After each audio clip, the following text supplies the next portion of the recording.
Tuesday, April 12th, top 10 shortstops. Just baseball show, Jack McMullen, Peter Apple. Before we get into the shortstop conversation, literally right before we hit the record button, we shared this moment of just pure laughter. We were talking about Correa and Buxton because on yesterday's show, I said that tandem, like the Minnesota Twins have never experienced two baseball players like that. And you mentioned that they had some home run hitters, like Josh Donaldson and Nelson Cruz and Miguel Sano when Sano was pumping the ball out of the ballpark at all times. Like Buxton and Correa as a tandem is unreal. And you just dropped the hottest take on earth about Buxton. My problem with the way I speak as a person and just how I go through life is that I'm very positive. And a lot of my praise comes off as, oh, this is one of the best I've ever seen, or this guy is so amazing. He's one of the best of all time. And so whenever I talk about a guy, which I genuinely feel something about, sometimes I feel like it can get lost in translation because I do talk so much praise on so many players and so many teams. Right. Like if you think somebody's really good, you say they're like Babe Ruth. Yeah, I say they're amazing and that they could compete with anybody. And that's kind of my problem that I fall into sometimes. So But the reason I let off with that is because what I told you was, I think Byron Buxton might be the most athletic baseball player, one of the best baseball players I've ever set eyes on. Yeah. And that take in itself is crazy because he's never won an MVP. He's never won a World Series. He's never played a full 162. But when you turn on the TV and you turn on a Minnesota Twins game and you see him at Target Field, he is simply incredible. And a tweet came up on my timeline from a guy at Fuzzy Fromite or FRO. Oh, from YouTube. I'm Fuzzy from YT, right? it's Fuzzy FROMYT. I was like, Fromite. No, that's from YouTube because he's from YouTube and he's a great. I'm an idiot. Whatever. Forget that part. The part that you should remember. Byron Buxton in his last 103 games, 35 home runs, a 159 OPS plus, 21 defensive runs saved. Now, what is defensive runs saved? Doesn't really matter for this argument. It's a defense stat. It's one of the best that we have. He has more in his last 103 games than Carlos Correa did last year when he won the Platinum Glove. He hit 35 home runs in 103 games, and a 159 OPS plus would have been near the tops of baseball. He's one of the best defensive players I've ever seen in my life. He won a Platinum Glove already. Basically. No, he already did. He won the Platinum Glove in 2017 as a 23-year-old. I didn't even know that. I'm not surprised. He won the Platinum Glove. He's one of the best, has Andrew Jones type ability out there. He's amazing. Field. He's Torrey Hunter. And then on top of it, if he stays healthy, he has 40-40 potential, like 50 home run potential. He hit 35 home runs in 103 games. Like Fernando Tatis Jr. hit 42 in 130 games. He has more power, or at least the same amount of power as Fernando Tatis Jr. But he's the best defender at a premium position in center field. And he runs better than Tatis. Dude, I mean, 61 games last year. He had 23 doubles, 19 bombs, and a 647 slugging. He had an OPS over 1,000. Like he's incredible. He is so much fun. Let's just go through the tools, the 5 tools: the hit, the power, the arm, the field, and the run. And it's graded on a 20 to 80 scale. Yes. Oh my God. Yes. Hold on. Let's just contextualize this, because 20 is like us, or like you're terrible. Like 20 is at the lowest end of the food chain. 80 is a Hall of Fame type tool. Yeah. So you think 80 power, you think Bonds, Vladimir Guerrero Jr., or you think maybe someone like Alex Rodriguez. I don't know, a guy with Albert Pujols, 700 home runs. He's got 80 power, Jack. Buxton? Yeah. No, he doesn't. Buxton is a... Did you see him turn around 101? Yes, I did, for like 450 feet. He doesn't have 80 grade power. But here's the thing. Hit the ball 460 feet. And he has 35 home runs in his last 103 games. He is a 65 hit, 70 power, Okay. 65 arm, 80 field, 80 run. That's like the best baseball player ever, dude. Like, that's Willie Mays. I think he's a 65 hit. I agree. I think he's a 75 power. I think he's a 65 arm, 80. He's ridiculous. He's simply incredible. He is such a joy to watch. God, and he did it to the Mariners.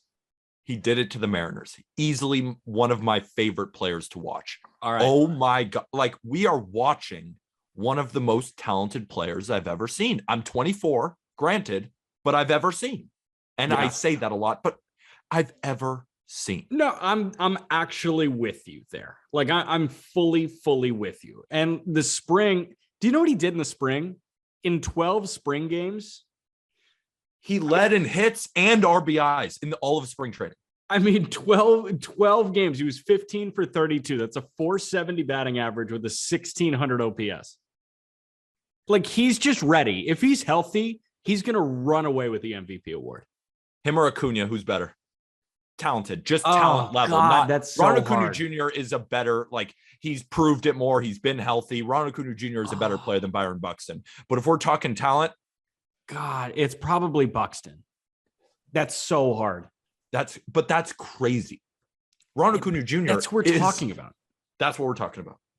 All right, I've got a hypothetical before we get into the top 10 shortstops, because Arm and I, we agreed very quickly on this. I want to add one more name to it. When we were debriefing on the Rays-Orioles series, we both agreed that if we're extending one of them, if we're Tampa, it's Shane McClanahan and not Shane Baz. McClanahan looked amazing. I know you're a massive Baz guy. I also want to add one more name to the mix. If you had to hand a 10-year deal to a guy named Shane right now, so your options are 33-year-old Shane Green, who I don't think is getting it, 26-year-old Shane Bieber, 24-year-old Shane McClanahan, or 22-year-old Shane Baz. Who are you giving a 10-year deal to? Oh, that's okay. Oh, Green. I think he's a free agent. Yeah, it's not going to be Shane Green. Even though, Shane Green deserves a spot on a team, though. He is a decent bullpen guy. He can be. I heard you guys say Shane McClanahan over Shane Baz. And when I first heard you guys say that, I was like, these guys are on crack. Like, what do you mean? What are we talking about? Like, it's not like Shane McClanahan, was otherworldly last year. He's 3.43 ERA, still a great pitcher, has incredible stuff. But I was like, Shane Baz could be top 10 pitcher in baseball. I don't know if I see that with McClanahan. Oh, to be perfectly honest. Oh, I do. But the thing is, I'm not also out on Shane McClanahan either. Like, if you tell me that you think he can be top 10 one day, like, I'll just believe you because I could see it happening. I'm just a little bit higher on Shane Baz. Shane Baz, again, 2 years younger as well. If you put a gun to my head and you said I had to choose, I would choose Shane Baz. But out of all of them, I'm going to choose Bieber because, like, it's Shane Bieber. He's 26. You're paying him through his age 36 season. Yeah, but he won a Cy Young and everything. I know. It's hard. It's hard. Adding Bieber you liked is hard. You liked him at the beginning of the year, right? You called him your Cy Young. Yeah, I still love Bieber. Yeah, I still love Bieber. And I added him because that makes it way harder for me. Yeah. Because I'm taking McClanahan over Baz. Because McClanahan's left-handed. It's hard to find top flight left-handed pitching. It always is, always has been, always will be. My other thing with McClanahan, I understand that Baz runs it into the high 90s with a nasty slider. McClanahan has the same type of arm talents, just from the other side. Are you worried that he gave up a decent amount of hard contact last year? The walks were a little bit up. No, dude. I just there's nothing wrong. I just watched the ball jump. I watched the ball come out of his hand against Baltimore, and I was like, oh my God, this guy's unbelievable. He's the next Rays ace. I still would go Shane Baz. I really would. Okay. But it's razor thin. Yeah, it's hard. It's really hard. Yeah, if you said Shane McClanahan, I'm not saying you're wrong. I think both are the right answer. Both, I think, will be aces in this league. I just Yeah. think Shane Baz is a little bit better. My answer right now between Bieber and McClanahan, out of those three, I want to revisit this question at the All-Star break. Me too. I think we should. Absolutely. Right now, I'm giving the 10-year deal to Bieber, but I want to revisit this the All-Star break, and I would say that McClanahan gets it for me. I think there's a chance that Baz still gets it for you, and there's a chance that Bieber takes himself out of this conversation. We got to see a full year from Baz, right? Because Shane McClanahan had a full 2021. How many innings did he throw in 2020? He threw 123 innings in 2021. I want to see 125 innings from Shane Baz before I make that kind of, I guess, leap. But if you did put a gun in my head right now, I still would take Shane Baz without the leap. That's how much I'm in love with this guy. Like, he's my personal top pitching prospect in the game. Yeah, and that episode of Overreaction Theater was brought to you by crack cocaine and optimism. Yeah. By uppers. Yeah. Dude wipes. All right, let's do top 10 shortstops. This is as top heavy a list as you're gonna get. Like, we immediately blew through 1 through 13, and then we scraped the barrel for 14 and 15. The position kind of drops off.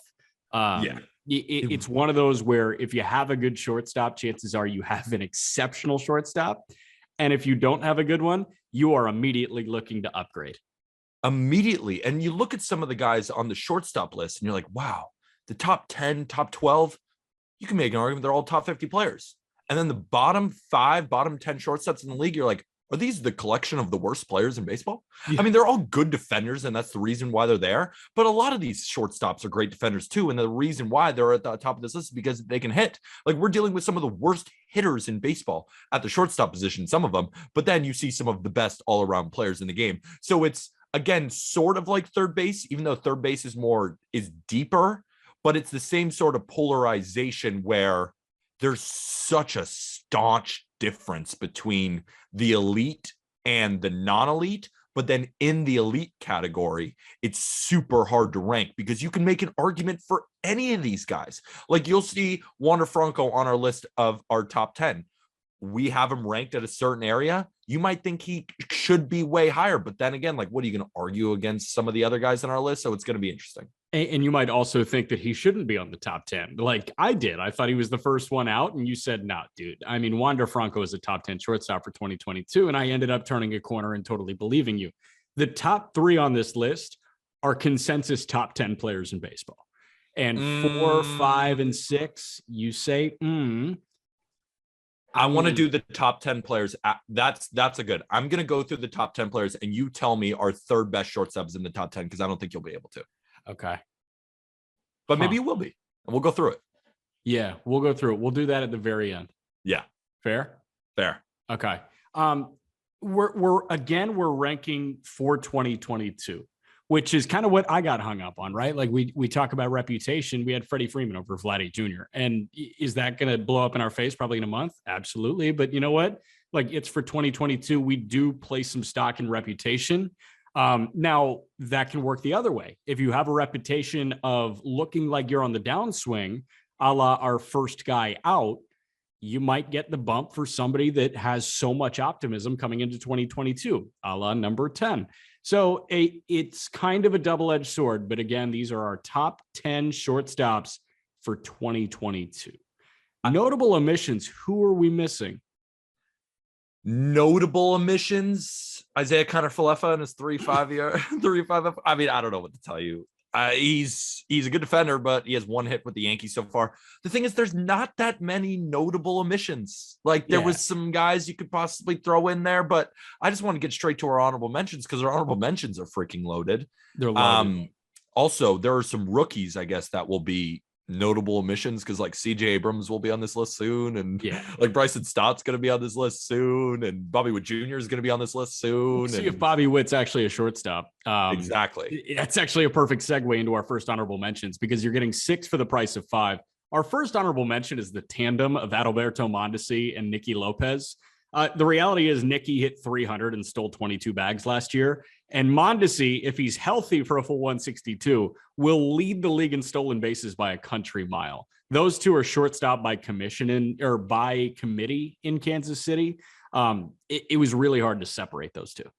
Shout out Nicky Lopez. led all of baseball in outs above average, and not by a couple, 5 better than Francisco Lindor, who you will hear on our top 10 list. He is a phenomenal defender. But there's an issue there, is that his margin for error is so small because he doesn't hit for any power. So if a couple of those bloop singles don't end up blooping, he immediately, a lot of his value starts to drop off the table a little bit, because then he could turn into a Nick Ahmed or a Kevin Newman, guys who have like 70 WRC pluses, but their defensive run saved and outs above average stats, and their defense is great. Nicky Lopez, a 300 hitter in 2021 with a 378 slugging. Can I be honest for a second? Yeah. Like, Nicky Lopez has the most outs above average, and I know I just gave him all that praise. I don't think he's the best defender. Like, when you watch it, like, no, he doesn't shoot off the page as a defender. Like, he's got a good arm. He's really rangy, really quick, gets to every ball, but he just doesn't have the pizzazz, the flash. When I watch like Tim Anderson, I'm like, Tim Anderson's a better defender, even though he's clearly not. Yeah, exactly.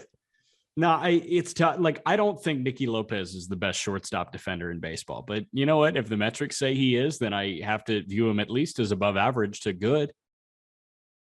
More than that, I think. Okay, really above good. Average is like, he led everyone, not shortstops, everyone. Okay, you want to talk slightly above average? Dansby Swanson is our next honorable mention. Dansby Swanson is literally the barometer for average shortstop play, according to my co-host. He had a 98 WRC plus last year, but he had 27 bombs and he plays silky defense and he has good hair.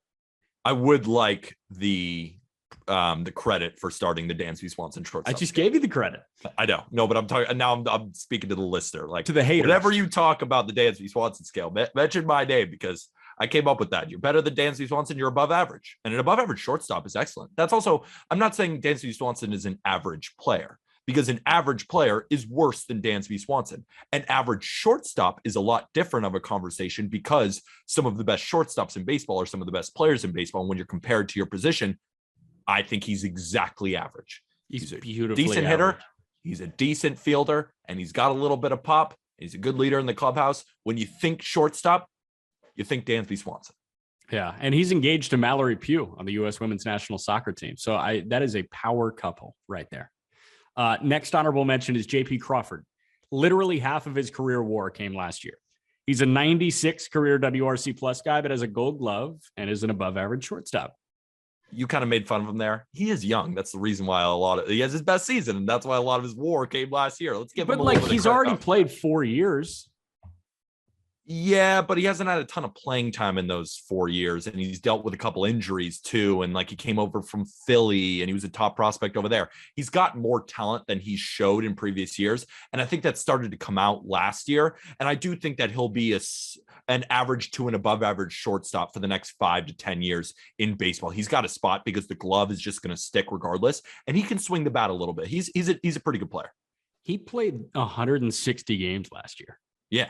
That's impressive. He's constantly on the field.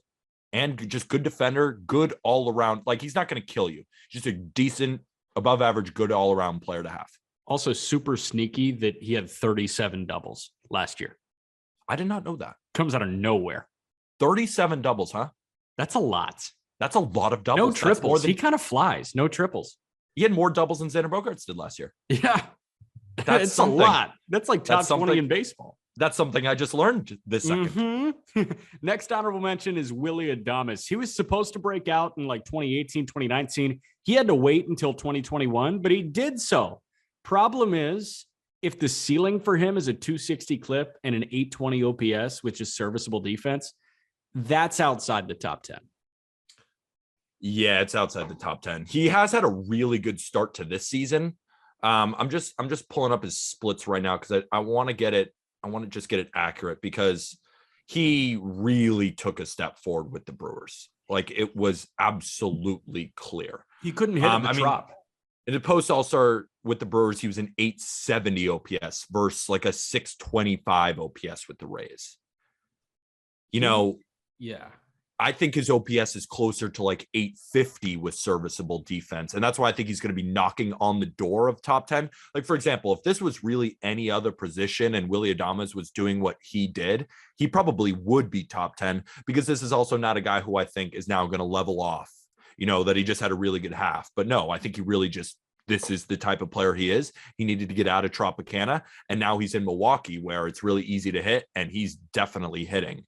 He's probably, Jack, when we look at our honorable mention, our next, I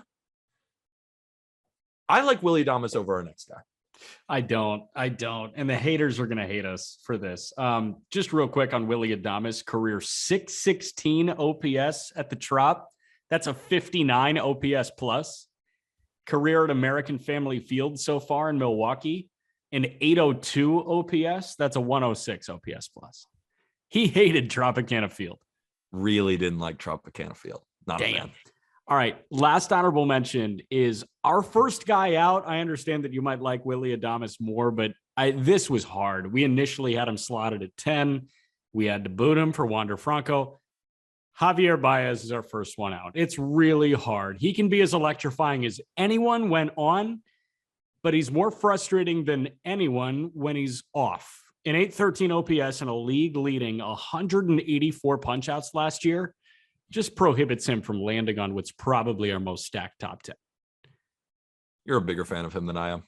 But I don't like him. I don't like him. It's hard because, again, when I see Javi peppering baseballs to the warning track or over walls, and I see him making these magic plays at shortstop, I'm like, oh my God, because it takes me back to 2018. It takes me back to MVP level Baez.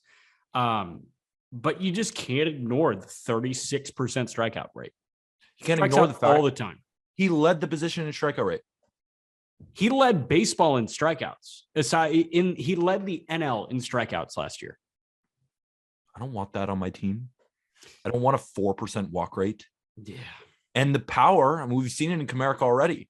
The cold weather, he's hit a couple to the warning track. Those aren't going out of the ballpark. And that's not to say that now he's a worse player because those home runs went out other places. I just think we're going to see his counting numbers be lower in Comerica. I don't know if he's going to hit 30 home runs this year. I don't know if he's going to steal 20 bases this year. Mm-hmm. What I do know is he's going to strike out over 30% of the time, and he's not going to walk.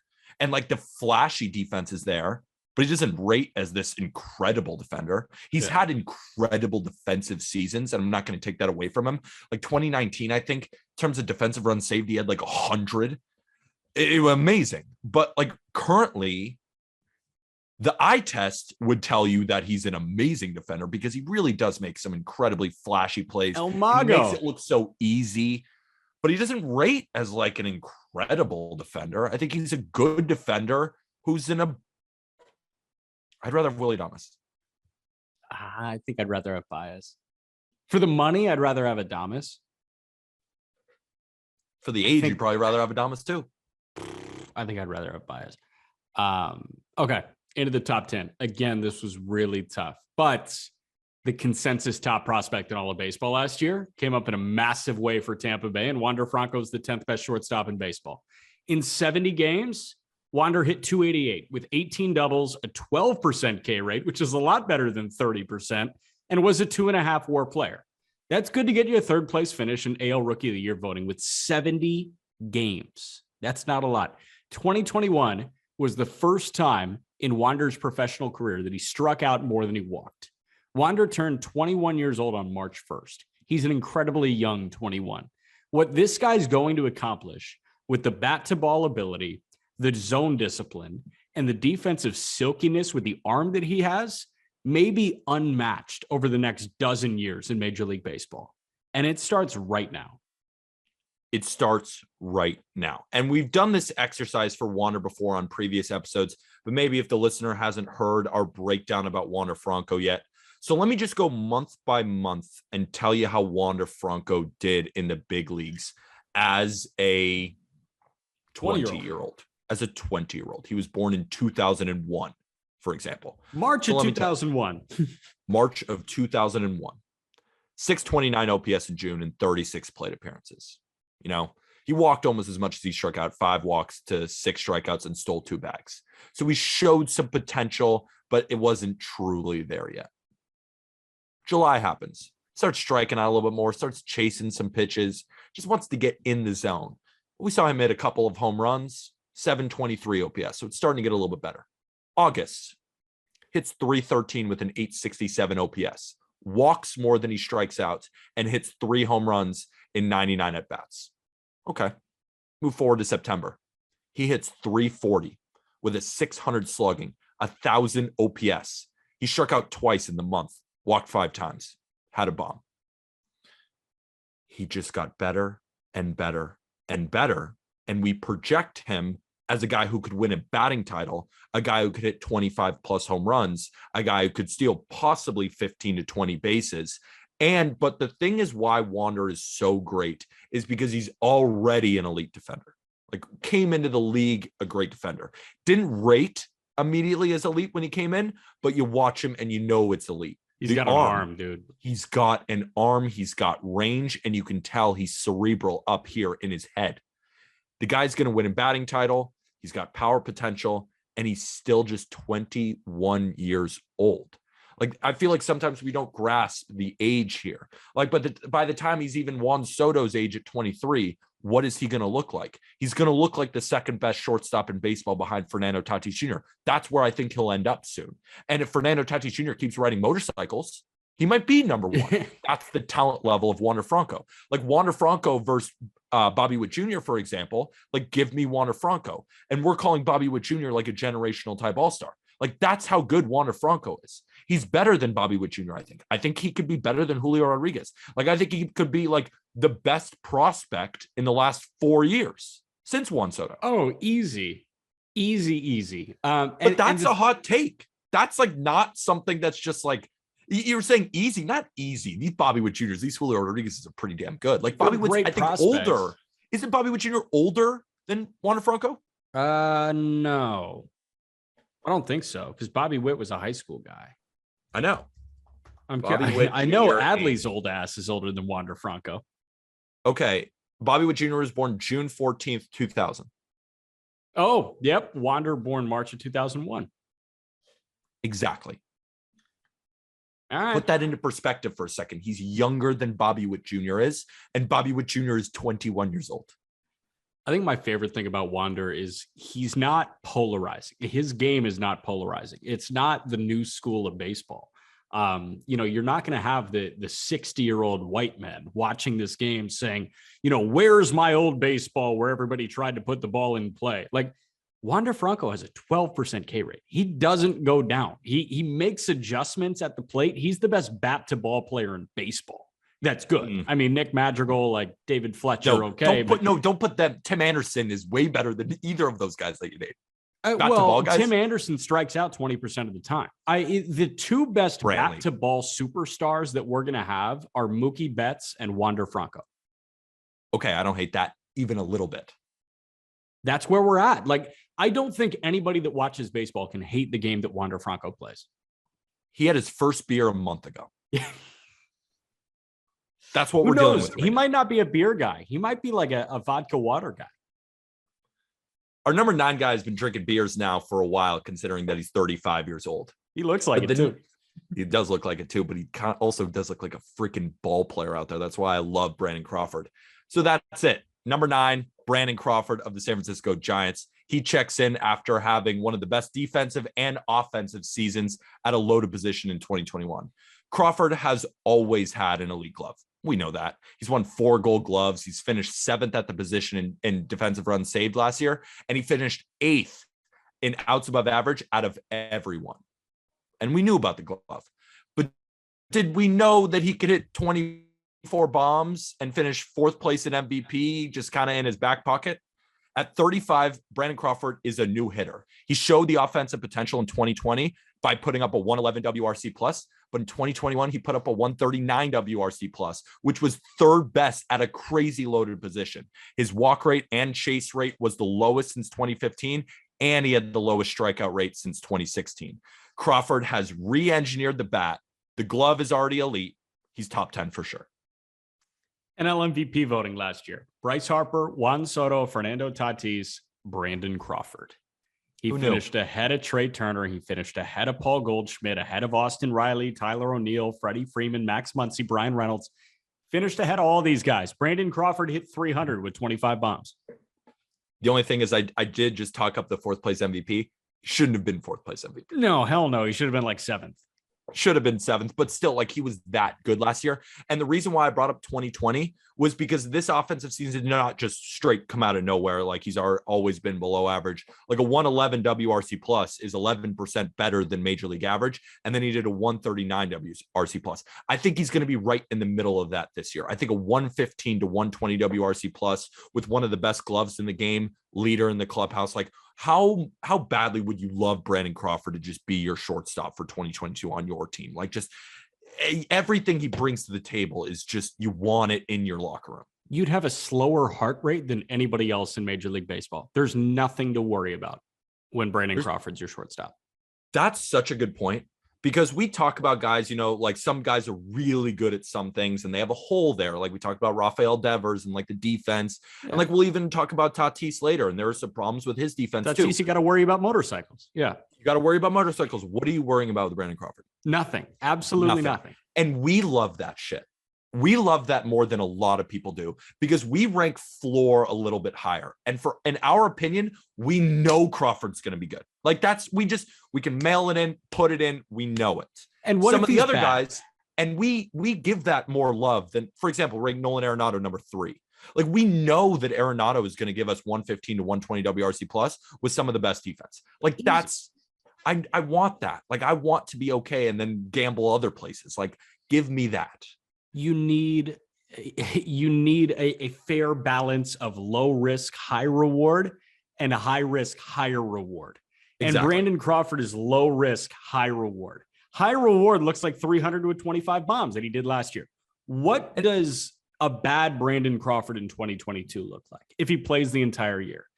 It probably looks like 250 with 15 homers. With pretty solid defense, I'm fine with that as my veteran leader shortstop. I would also be shocked to be at 250. I don't think he's going to. He's a career 254 guy. We'll call that average. But I mean, the guy hit 298 last year. And I think he's going to hit close to 298 again. We'll see. It's going to be interesting. How about this? If we're talking about batting average, shout out to NBC Sports Chicago for this one. Since the start of the 2019 season, nobody has had a better batting average in Major League Baseball than Tim Anderson. 320 since the start of 2019. And he's the 8th best shortstop in the game.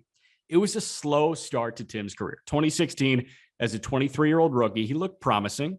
Back-to-back seasons, 2017, 2018, he had an OPS under 700. Questions came up, right? Is Moncada going to be the shortstop? Is Tim Anderson even going to be a part of the White Sox moving forward? But with an OPS hovering around 840 over his last 3 years, 0 questions remain in Chicago. He's got a batting title to his name. He's a legitimately good defensive shortstop now. And he's the runaway fan favorite in Chicago. What's not to love about Tim Anderson? And the guy, listen, I hear you on the BABIP merchant thing. Okay, great. Like, a lot of the balls he puts in play find holes. You know what? He puts a ton of balls in play and he hits 320. Yeah, fuck that. I mean, BABIP, you could be a BABIP merchant, I guess, but when you're consistently outperforming those metrics year over year, you have to look at the number and be like, okay, maybe that's just not the number to evaluate Tim Anderson on. You know why I love Tim Anderson, Jack? Because he's awesome. My splits and how I always observe that kind of stuff. Yeah. He hit 319 against lefties, 306 against righties. He hit 300 against everything. Everything. Like, in every single month too, like 313 in April, he hit 272 in May. Bad year. Or bad month. June, 300. July, 317. August, 315. Like, hits 300 every month. Hit 309 pre-All-Star break. 310 post-All-Star break. Just hits wherever he goes. And he's a good defender as well. Just such a high floor. Love Tim Anderson. Let's talk sneaky pop too. The guy for an 162 game average is averaging 21 homers a year. He hasn't hit the 20 homer threshold. He's hit 20 homers in a year once when he played 153 games in 2018. But if you average out his career over 162, he's averaging 21 homers per 162 games. And besides just the home runs, like, his slugging is usually in the 500s because he hits a bunch of doubles and he hits a bunch of triples. He just hits the ball every single time he goes to the ballpark. Like, we're just summarizing different stats in different ways to say he just hits. And we say, like, oh, Ty France just hits. This is the king of just hits. Like, this is the poster boy of dudes who just go to the ballpark. They bring their backpack. They just bring a bat and a glove, and they're like, I'm just coming to collect my 3 hits, whether it's a homer, double, triple, or single, doesn't matter. I'm getting 3 of them, whatever it happens to be that day, it happens to be. When I tell you, like, okay, the White Sox pitching staff just kind of sucks right now. The pitching rotation is absolutely brutal. I mean, Giolito just went to the IL. It's Dylan Cease, Kopech, who's got to figure some shit out. I'm worried about Keuchel, Velasquez, and Reynaldo Lopez. I don't know who the 5th starter is right now. I'm worried about Kopech. Me too, but we're going to avoid that conversation. Yeah. The point that I was bringing up was you have this excitement. You have these lofty expectations for this team. They're in large part due to what you know you're going to get from Tim Anderson and Luis Robert. You saw it during the ALDS against Houston. I mean, Tim Anderson and Luis Robert combined to hit like 500. They had half the White Sox hits in that series. Those two are so fun and so electrifying.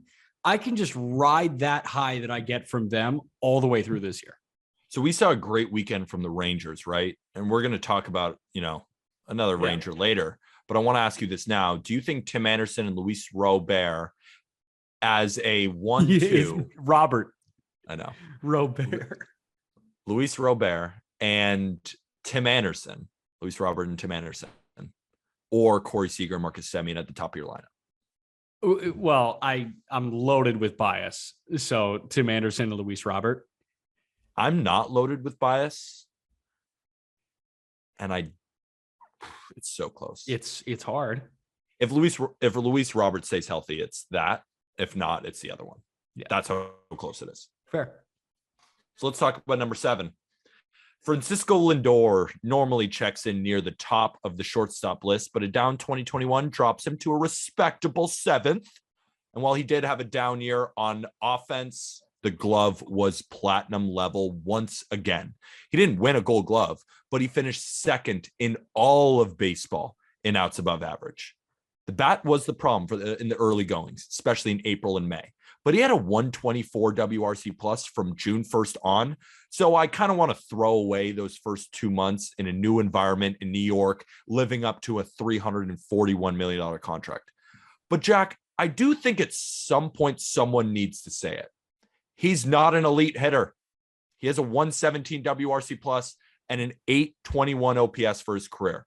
And although he hit 38 home runs in 2018, he's probably a 25 to 30 home run guy. But that's okay. He's still phenomenal all around. It shouldn't be a slight to Lindor because he impacts the game on so many different levels. He's a top 7 shortstop due to his elite defense, his great base running, the leadership qualities, and an above average bat. Francisco Lindor is a great player, but he's not top 5 this year. Okay, so Lindor from 2016 to 2019. 2016, he hit 300, finished 9th in MVP voting, won a Gold Glove. 2017, he hit 33 homers, finished 5th in MVP voting, and won a Silver Slugger. Can we stop using the awards though? Like, tell me, what was WRC plus? Tell me, because sometimes I like these awards. Sometimes it's tough because like Francisco Lindor had one of the best defensive seasons last year, but didn't even sniff a Gold Glove. But if you finish top 10 in MVP voting, you know you're having a great year. I had a great year. I know, but I assume you're coming at me thinking that I said he's not an elite bat, and you're telling me he is still an elite bat. I'm saying the Mets signed him to be an elite bat, and he's not an elite bat anymore. That's so let me run through it numerically here. 2016 is a 22-year-old, played in 158 games, 301 with a 794 OPS, 15 homers, 78 driven in. 2017 played in 159 games, hit 273, but had 33 homers and 89 driven in. 2018 as a 24-year-old, he hit 277, but had 38 homers and drove in 92. He swiped 25 backs. 2019, 32 homers, 74 driven in, hit 284. They signed him to be 280 with 30 to 35 homers and 90 driven in. And in 2021, the Mets got 20 homers, 63 driven in, and he hit 230. They signed him from what he was from age 22 to 25. He's 28 now. It's absolutely fair to think that somebody's going to give you age 22 to 25 production in the prototypical prime, which is 28 to 32. I understand why the Mets did it. It's not their fault that he didn't produce like that. My question is, does he have that production in him still? And I think your answer is no. It's not that I think it's no. Like, for example, would you be shocked if Willy Adames had a better OPS than Francisco Lindor this year? I think I would be shocked. I wouldn't be shocked. Adames can hit. Like, that's what I'm saying. Like, it's not an elite bat. Like, we're about to talk about some guys who are elite bats. Yeah. He doesn't fall into that conversation, but that's not to take anything away from him, because I think in Francisco Lindor's game, that's the worst part of his game, which is the craziest part about it, is that everything else is so elite around him. He's such a good defender. He's such a good base runner. It's just the bat is not a 300 hitter with 30 home runs and a 130 WRC plus. It's probably closer to 270 batting average with 25 home runs and like an 820 OPS and like a 115 WRC plus. That's So- on line with his average. And I think that's probably what he'll be moving forward, which is still good. It's still top 7. It's just not top 5. So let's look at his age 25 season, 2019. He hit 284 with 32 bombs. What comes back if either of them? The batting average, does he hit 284 again, or does he hit 32 bombs again? I think it's more likely he sells out for power And hits 32? but I think 32 is more likely than 285 now. I don't think Francisco Lindor is a 285 hitter anymore I don't think he is either. because the game has changed. The game has changed. But the thing is, when you think he'd sell it for more power, you think he'd hit more home runs. I mean, So we'll see. so we'll see. That's all I got to say. 2021 was Bo Bichette's first full season. Bo Bichette became the 6th best shortstop in baseball in 2021. Yeah. Vladdy naturally stole the show for the traveling circus that was the Dunedin/Buffalo/Toronto Blue Jays, but Bo led the American League in hits. He hit 298 with an 828 OPS. He had 30 doubles, 29 homers, and 102 RBIs. He was also a menace on the base paths. You wouldn't think it off the top of your head, but Bo Bichette was top 10 in baseball in stolen bases. He swiped 25 bags in 26 attempts. Bo is a quickly improving defender that hits the ball harder on average than any other shortstop not named Fernando Tatis Jr. Bo's going to be a staple in this list for the next decade. He's such a fucking good hitter. You love him. I love him. I think he should be top 5. He's You wanted him one higher. guy on I this know list. you wanted him higher. And I was like, dude, I want to put him 3. I want to put him 4. I think this is the next, like, one. I do this all the time. I get too hyped up over players and I start saying everyone's the best. Self-awareness But at he is an the 80 best. grade. Yeah. He is the best. He's got the ability to hit 300. He's basically done that every single year that he's been in baseball. He's got 35 to 40 home run pop, and he's got great intangibles to be a good defender. He's got a slick glove. He's got a good arm. He just hasn't rated as a great defender yet as he figures out baseball. 2021 was the first time he played 159 games. Like in 2019, he played 46. In a shortened COVID season, he played 29 games. That was his first real year, and he had 29 home runs, 30 doubles, hit 300. And the defense tailed off a little bit as a 23-year-old in his first full season. He's got all the gifts to be an above average defender while being a bat like Xander Bogaerts. So when I look at that, I look at a potential top 3 shortstop, and I think he could do it this year. Like, I think he could have a year similar to Semien did with the Blue Jays last year and finish within the top 5 of MVP voting. I think he's that good. Like, I think he could win an MVP one day. He was a 6B WAR guy. I think he can win an MVP. Yeah. I could absolutely see him winning an MVP. I think Bo Bichette's going to lead the league in doubles in the next 3 years. Dustin told me the story. Our guy, Dustin Demner, who I bring up all the time, the big baseball player. I think I've maybe told this story before, but it just sticks with me that, like, in between series, he makes these adjustments. So, like, game to game, he'll make these adjustments. Like, if he's hearing that he's like getting more sliders in a game, or if he knows that he's been hitting fastballs, he'll just sit sliders. So that's what he did against the series in the Yankees, and he hit 3 home runs in 3 games, all off-speed pitches. And then the next series, he was getting a bunch of fastballs and hit 2 home runs in the next series. Like, that's unfucking believable at 23. That's unfucking believable. The in-game series-to-series adjustments at the plate, and then the power comes through. Not that he can square up some singles. He's hitting home runs on these pitches. He makes me just so excited. I think he's the absolute truth. Here's the thing about the team that Toronto just put together, because, we can talk about the natural talent of all these guys all day long. Bo Bichette, that anecdote, I've heard plenty of others. He's an incredibly smart baseball player. Vladimir Guerrero Jr. has already shown that he is elite when it comes to baseball IQ. Yeah. Matt Chapman is a baseball brainiac. That guy is so cerebral. Jimmy Neutron. And then you look at George Springer. Springer is so good at midseason adjustments. It's unreal. That's a good point. That team is so smart. They are built to be a finely tuned machine. Like, if you think that the Jays are impressive physically, they're as impressive mentally with the makeup. I agree. That's a good point there. The mental aspect of the game. I'm curious. I haven't heard a ton about their pitching staff, like the mental of Barrios, the mental of Manoah, the mental of Gausman. I haven't heard much. So Manoah is a gamer. Like, I've heard Manoah is as intense as they come on the mound. I've heard that too. I've heard the intensity, but not like the pre-pitch adjustments, all that kind of stuff. I've never heard anything like that. But listen, even if they're a box of rocks, I mean, I'm looking at the natural talent, and I guarantee they aren't, but I'm looking at the natural talent of Barrios and Manoah and Kevin Gausman. And I think we know that Gausman is not a box of rocks because he just revitalized his career last year. No shot. I mean, that guy absolutely has baseball IQ going on. I think that team has like some of the strongest mental makeup in baseball. I want to change the list right now and put Bo Bichette above our fifth. No. Like right now. No. But we won't because he's earned it.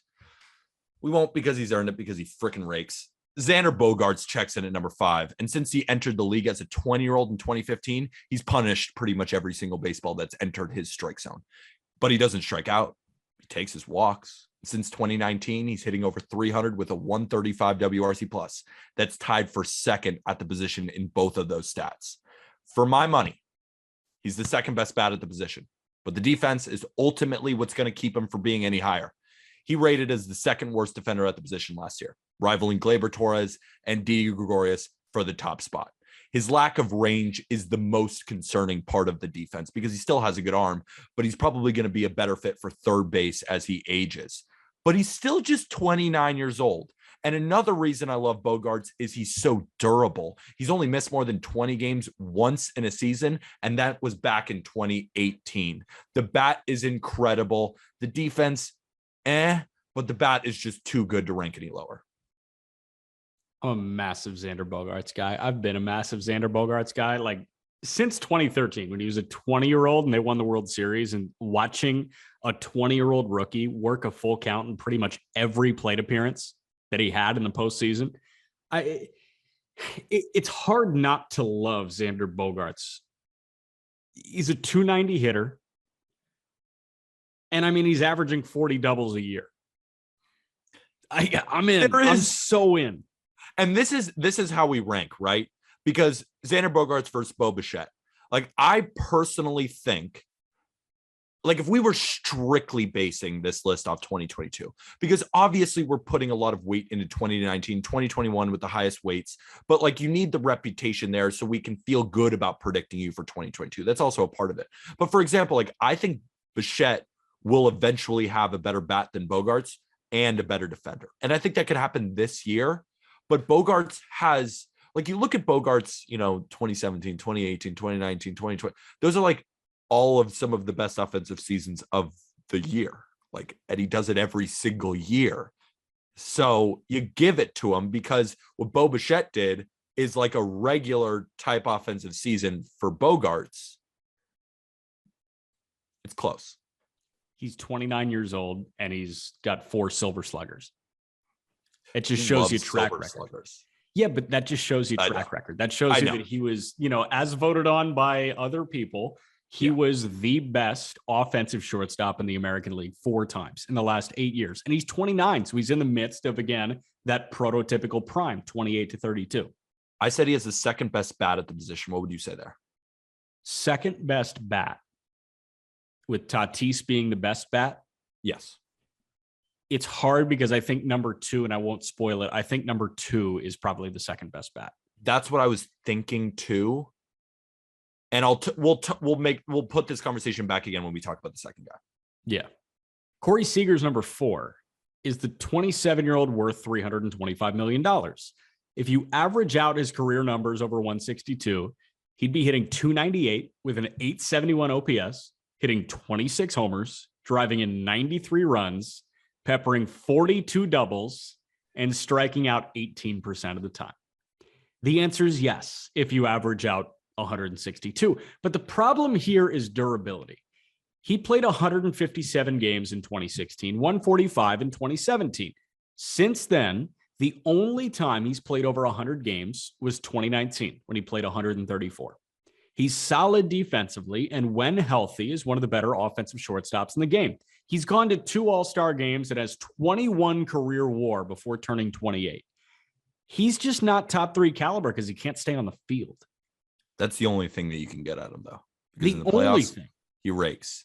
As a defender, you can get on him a little bit, but he's so fucking big. Like, he's 6'5". The dude's low-key enormous. Like, people are like, oh, O'Neal Cruz is way too big to play the position. He's not that much bigger than Corey Seager. Like, Corey Seager is a behemoth. And that's what limits his range a little bit. So he doesn't rate as that great of defender. But the glove is still good. The arm is still great. Like, I think he could be a Gold Glove level third baseman. That's where I see him, just because he's 6'5", like looks 6'6". You know, I've been in a Dodger game where I was like standing next to the thing, and like I saw him walk by. Like, I'm 6'4", dude. He's 2 inches taller than me. Like, I'm lying or he's lying, and it's probably me. But like, he's enormous. On 6'4", yeah. Yeah. Seager is listed on Baseball Reference as 6'4", 215. Correa is listed at 6'4", 220. He's taller. Seager looks taller than Correa. Seager is like 6'6". He's enormous. Is he doing the Kevin Durant thing where KD just wants to be listed at 6'11"? That was I've said KD listed 6'9". 6'9". Like, he's just lying. Like, why? 7 foot. Like, 7 foot easily. Like, you know who's also way taller than I think they post, even though it's 7'3"? I've seen Porzingis live. He's 7'9", at least. I saw him stand next to Dwight Howard. He's 5 inches taller than Dwight Howard. So somebody's lying. So KG always wanted to be listed at 6'11". Kevin Garnett always wanted to be listed at 6'11". So he is a career 6'11" human being. He's not. He is absolutely like 7'2". Yeah, he is. But let's get back to Corey Seager for a second. Yeah. The reason why I thought, I wouldn't be surprised if Corey Seager got the big $300 million contract and Carlos Correa didn't, because I think that people believe in Corey Seager's bat a little bit more. That's where I kind of laid there. Similar age. Correa is a phenomenal defender, but I don't know if that fully would tip the scale in contract negotiations. That's why I had that feeling, because of how highly I think of Corey Seager's bat. Like we were just talking about, is our second best shortstop the second best bat at the position? Maybe he is. Like, this guy rakes at every single level he's ever been at, and will continue to rake at every single level he'll be at for the rest of his career. So he's repped by the Boris Corporation. I'm picturing him and Scott sitting at the desk across from Chris Young, the Rangers GM. And I mean, I could just see Boris saying, look at his numbers. Like, look at his season average. And Chris Young with the rebuttal. Yeah, but can he play 162? And if Seager's like, shut up, nerd. Right. The amount of games you play doesn't matter. It's all about your rate stats. Look at these stats. And he's like, fine. That's kind of like what's been happening to me. It's like, everyone's like, no, durability doesn't matter. It just matters what he did in those 80 games that he played in. Yeah. But in those 80 games, he was pretty good. No, that's why Byron Buxton's our best player in baseball. Of all time. Of all time. That's why Byron Buxton is actually Willie Mays. I don't know if Willie Mays had the defensive run save that Byron Buxton has. Yeah, we need to go back. We got to go back and calculate with Amazon Web Service. We have to use that. Because at some point, it's like, is 20 years of experience better than 103 games? I don't know. I don't know if it is. We'll see. And it wouldn't be to the 13-year-olds in our TikTok comments who say that Max Stassi is better than Salvador Perez. Like, it doesn't matter to them. Correct. But that doesn't matter. But everybody is pretty much on the same page about our third best shortstop in baseball. The new Minnesota Twin, Carlos Correa, checks in at number 3 after signing a LeBron contract this offseason. And he signed it for good reason. He was the best defender in the world last year. and put up a top 5 offensive season at the position. I could talk about all the defensive stats that he's led in, but can we just talk about his throwing arm in particular for a second? I think it's the best in the league, and I think it's the best of the decade. It's routinely touched triple digits, and it's incredibly accurate on top of it. And on offense, lowest K rate of his career and lowest chase rate, while leading the entire position in walk rate. And he also hit 26 bombs to mark a career high. The defense and the offense resulted in the 8th best FWAR of all baseball players in 2021. Correa has a better WRC plus in the playoffs than his career in the regular season. That's just another awesome thing about Carlos Correa. He's a fantastic all-around player with no real weaknesses. He's a proven gamer. I love that you mentioned the postseason WRC plus. Like, his ability to rake in the ALDS, ALCS World Series is next level. Yeah. And I don't know what it's going to look like. I don't know what it's going to look like without the Crawford boxes. He has so many timely hits in such a young career so far. Like, he has so many playoff highlights that you could just revolve around that would last a career that he has in like 5 seasons. And one of them was getting engaged. One of them was getting engaged. Let's talk baseball. That was a highlight for him. It's a highlight for him. Congrats. Yeah, I mean, so I just watched O'Neal Cruz this week. And like, that dude's arm is just absolutely ridiculous. And Correa is literally the only guy that comes to my mind. You know, I was watching it and I saw him just whip one across the diamond, and I was like, okay, that's quicker than Baez. It's really Cruz and Correa, and that's it. But I still think Correa's got a stronger arm. This guy's arm is a weapon. Is there any stronger arm in the infield? Like I said, he has the best one of the decade, and maybe people say, oh, that's stupid. I think this guy, I think this guy. Like, who comes to your head as the greatest arms in the infield that you've ever seen? Like, in Andrelton Simmons or? Simmons had a good one, but Simmons was also a release thing. I think Correa's got a stronger arm than Andrelton Simmons. I think Manny Machado in Baltimore had an absolute cannon. I think Correa's better. I think Correa's got a stronger arm. Yeah. Baez. Correa's got a stronger arm. Yeah. Seriously, I think the only guy that's going to come close to Carlos Correa's arm is in AAA right now. That's the crazy part about O'Neal Cruz. But I understand why the Pirates aren't doing it. Like, why would you mess with the Kevin Newman era?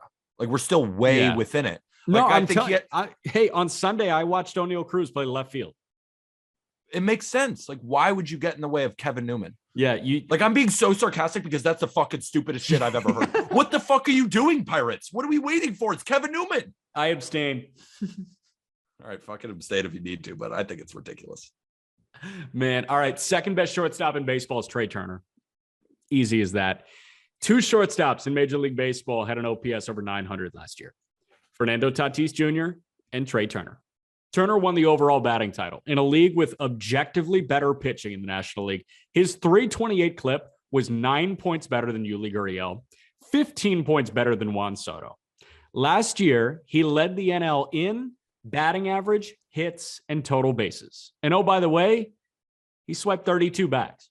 He's an above-average defender that led Major League Baseball in hits in 2020 and 2021 and has top 7 MVP finishes. I know you hate the awards, but I'm going to give it to you. Top 7 MVP finishes in both 2020 and 2021. His career slash line is 302, 357, 491. You cannot show me something he does poorly. I've made this claim. I'll make it again. I don't think there is a better all-around baseball player out there than Trey Turner. Well, the stats would say you were correct last year. He led everyone in WAR. Everyone.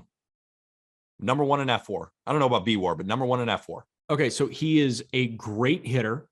Yep. He is a great runner. Yep. No, maybe the best runner. Yeah, maybe the best runner. Let's give him credit for all these things. Let's go through the tools again. Okay. Hit 75. 70? 75? No, I don't think that's that wrong. 75. If we're giving the best hitter in baseball an 80, like Turner's a 75. Yeah. 75. Power is a 55, 60. 55. 55? 28 bombs. 60. Yeah. 60? Fuck it. I mean, it's 60. Okay. 60. Field, 60. 55. That's his worst part of his game, I'd say. Okay. Arm, 60. 55. But those are both good. Above average. Run, 80. 80. Okay. Like he is the best all-around baseball player I think that we have. Best all-around baseball player. Him or his teammate. Him or Mookie. You know who's the best all-around? No. We're forgetting about J-Ram.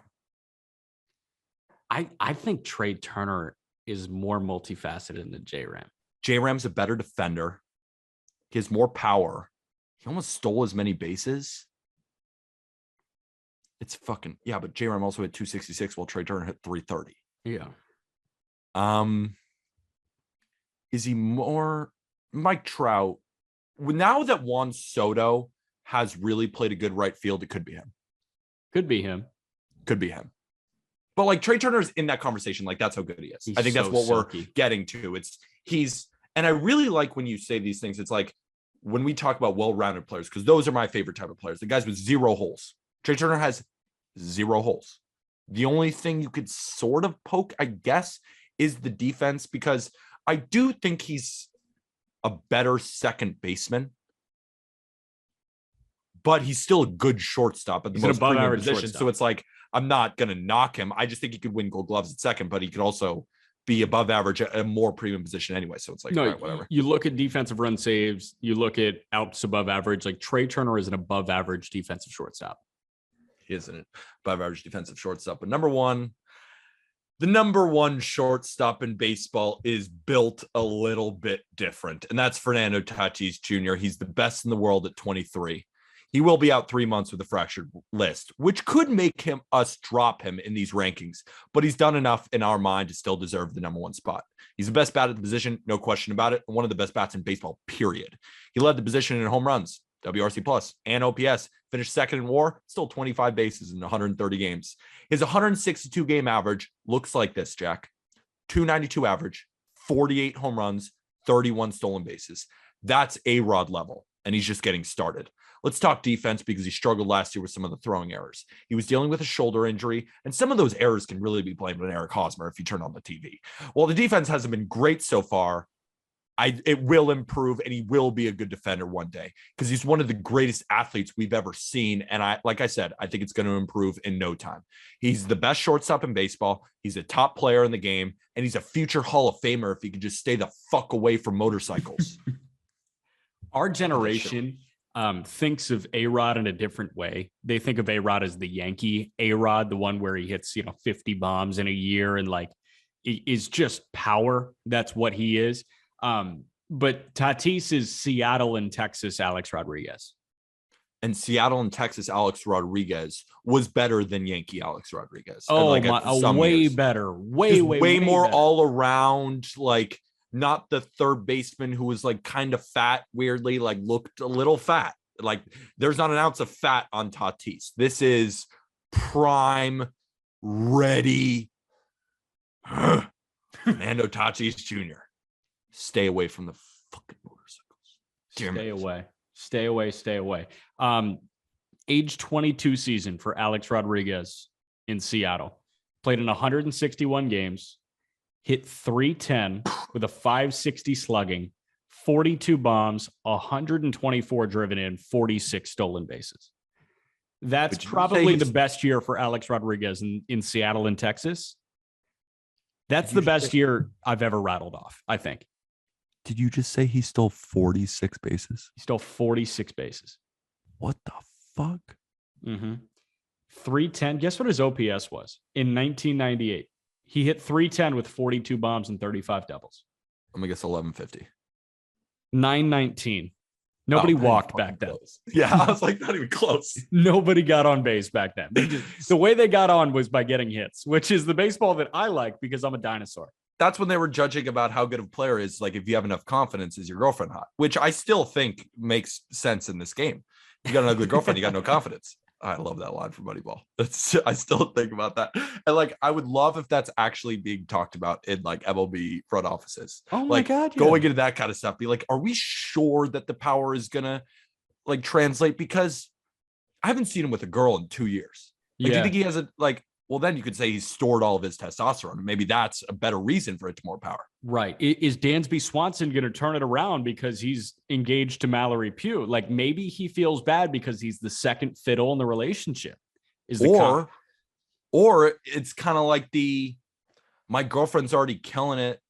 Like, I can relax a little bit. Yeah, we'll see. I thought it was funny. Ohio basketball had a player who apparently got engaged, and then his numbers just fell off a cliff at the end of the year. Who? Like, I'm not going to say the name. Okay. Okay, but let's have first. Remember, we were going to talk about our top 10 players in baseball. Oh, yeah. So what I want to do is I'm going to throw 10 names at you, and you're going to tell me, are they better or worse than Carlos Correa?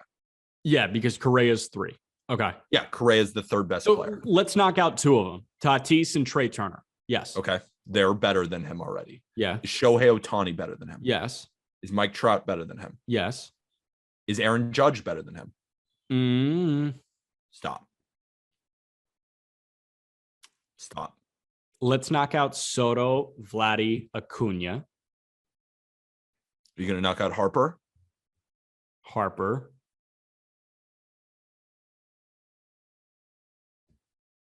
It's hard after that. Just trying to think of Mookie, duh. Is Freddie better? I think Judge, Freddie, Correa are in the same bunch. J-Ram's better. Forgot him. So that's 10 already. J-Ram's better. Okay, so he's top 15. Bo Bichette's better. No, he's not. Shut up. And with that, thank you, everybody. I'm kidding. God, no, shut up. I just love Bo Bichette so much. But he is, and that's not including any pitchers. Like, we didn't just talk about DeGrom. Well, better. DeGrom can't stay healthy right now. Yeah, DeGrom is washed. That's a fact, though. Is he even top 10 anymore? I don't know. Like, obviously, when he's healthy, he is. But I have no idea if he's going to stay healthy. He's just like a decent mid-rotation guy. Like, he kind of reminds me of Pablo Lopez. Shut up. I was just having this conversation with somebody that I really respect in the game of baseball. I was having this conversation this morning, and I brought up the point that we've discussed. Like, I don't think it's within the reaches of human anatomy to sit at 101 as a starter. I don't think you can sustain that the way DeGrom is. Think about all the people who have throughout history. Like, the only one who stayed healthy like their whole career is Nolan Ryan. Yeah. Who was just like not built on this planet. You're right. All the 100+ guys, like we even go back to the Noah Syndergaards, hurt. Who are other 100-mile-per-hour starters? I don't know. Pedro. But he was Pedro 100. Pedro was high 90s, but he wasn't 100. And he was the changeup, and his mechanics were more fluid than DeGrom was. Yeah, I don't think anybody sits with the fastball like DeGrom sits with the fastball. Just trying to think of, like, Sandy Alcantara is a guy who throws really, really hard and has been very, very durable. But he can sit 94 to 95, and then he can tick up. He doesn't sit there, dude. He sits 98. All right, to pitcher list we go. I'm thinking who else? Trying to think of who is our, like, do you think, would you rather have Correa than Machado? Yes, I'd rather have Correa. I don't know. All right, in 2021. Would you rather have Benintendi or Correa? Benintendi. Barrels per plate appearance in 20. Sandy Alcantara sat 97.6 with his sinker. Yeah. 98 with his fastball. Yeah. I just don't think it's anatomically feasible for somebody to throw 100 pitches every 5th day and be 70% throwing in a 101-mile-an-hour fastball. I agree with you. I just think it's too much to project, especially because it's not, maybe if this was 27-year-old DeGrom, we'd be having a different discussion, just like we're talking about a 26, 27-year-old Sandy, but he's 33. Like, I don't think it's possible to sit 101 at 33 years old. I think it's maybe possible to do it for a couple seasons in your mid to late 20s. In your mid to late 30s, I don't.